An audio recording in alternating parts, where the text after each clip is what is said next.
Well, in 10 minutes, I'll try just to give you a sketch of what the Law of the Sea Tribunal has done in the field of the environment.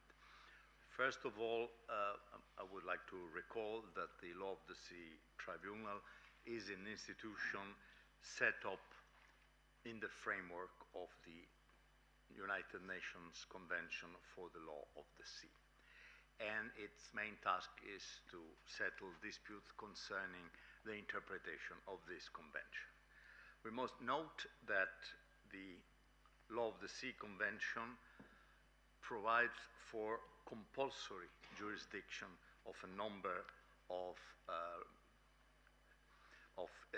disputes, including those that have to do with alleged violations of the environmental provisions of the convention.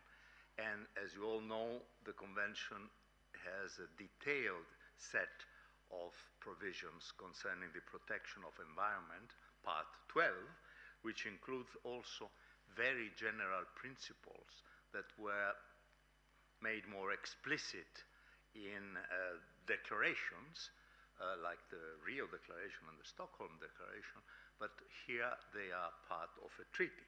So general principles can be invoked before a tribunal, and this is what has happened sometimes, in particular in the Mox case by Ireland. May I also note a special characteristic of the convention? It admits that provisional interim measures may be invoked not only in order to preserve the rights of the parties as before the ICJ and other tribunals, but also to prevent, and I quote, serious damage to the marine environment. And this is indeed a new aspect that shows the interest of the Convention for Environmental Matter.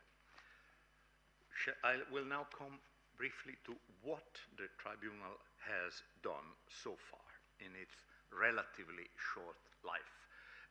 The tribunal started working in 1997.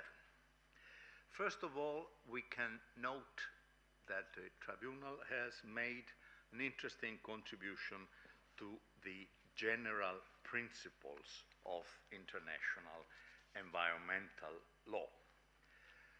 And I would note 2 points. First, in the Mox case order, the tribunal underscored the question, the principle of prevention, and it said the duty to cooperate, the principle of cooperation.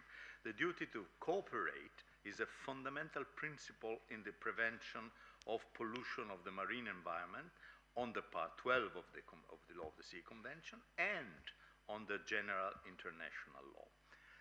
And on top of that, it added, rights arise therefrom, which a tribunal may consider appropriate to preserve. Here we have the concept that procedural rights not only can be preserved, but can be the basis of something that the tribunal can preserve. The distinction between procedural and substantive rights is sketched by the tribunal in the Mox order. It has had a much more detailed development, as we now have just heard from Judge Benuna in the pulp mill case of the ICJ, both in the provisional measures and in the final judgment.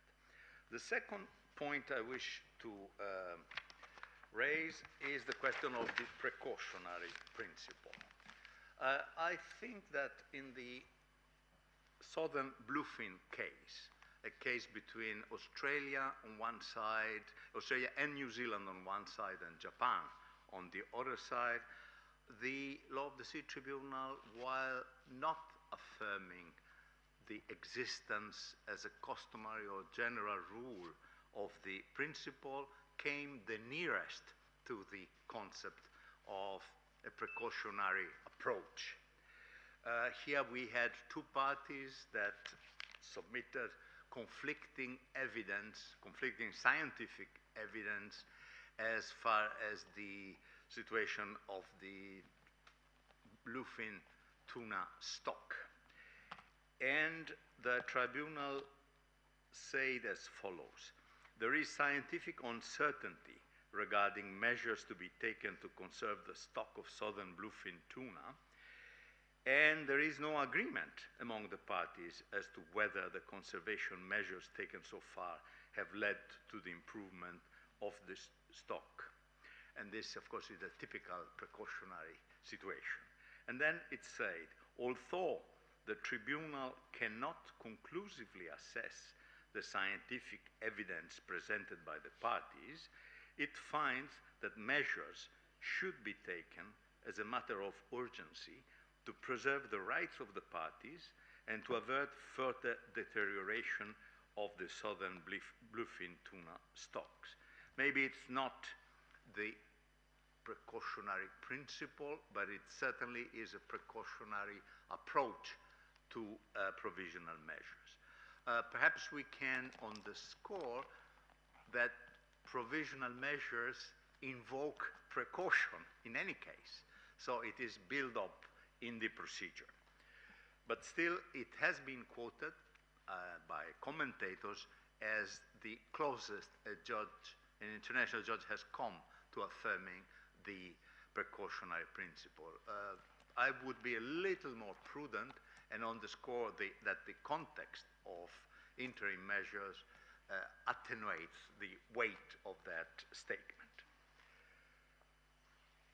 I now come to the last point of this brief review, and this concerns an element of a certain originality in the jurisprudence of the tribunal as regards interim measures in matters that have an environmental connection.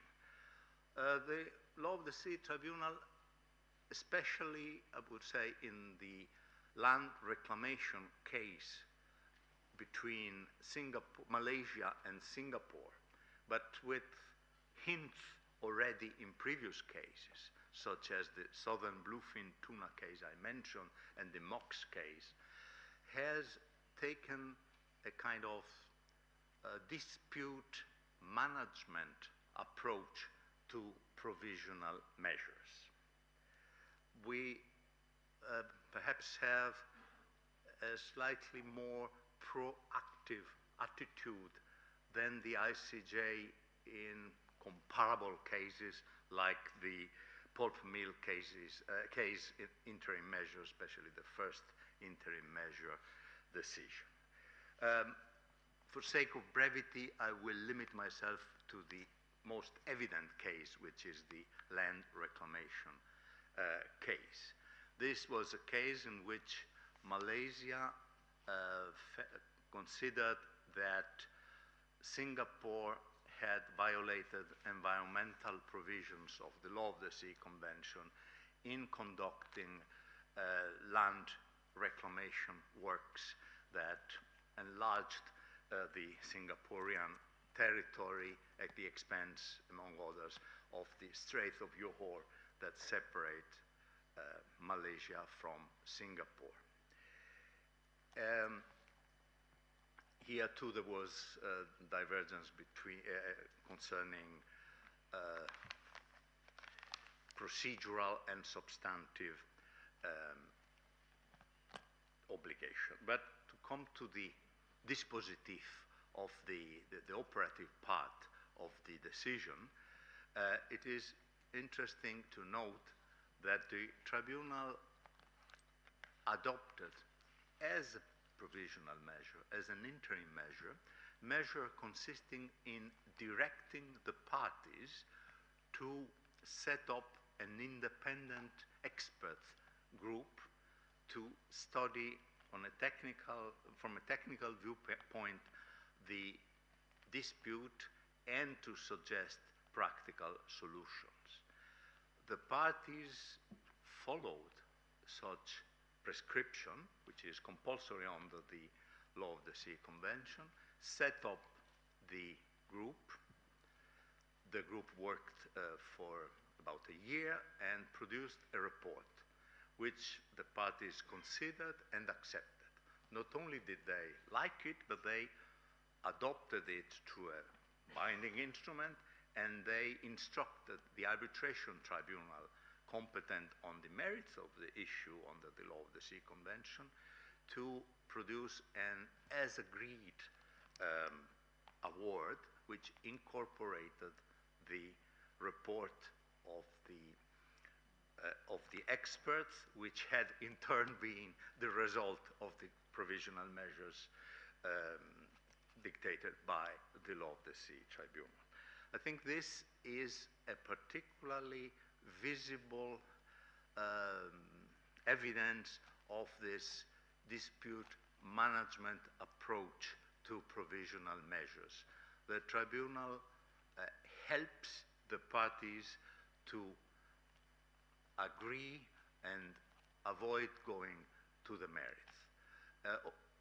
In a different way, this approach had also been visible in the two previous cases I mentioned, even in the bluefin tuna case, where the competent arbitration tribunal had at the end decided it had no competence, but still decided that the provisional measures dictated by the Law of the Sea Tribunal had been effectively and rightfully dictated for and enforced for a year since up to the decision of the arbitration tribunal. And it's well known that the parties, notwithstanding the fact that there was no judicial substantive decision on the merits, at the end found an agreement stimulated by the provisional measures. So this, I think, is an interesting facet of the approach taken by the Law of the Sea Tribunal.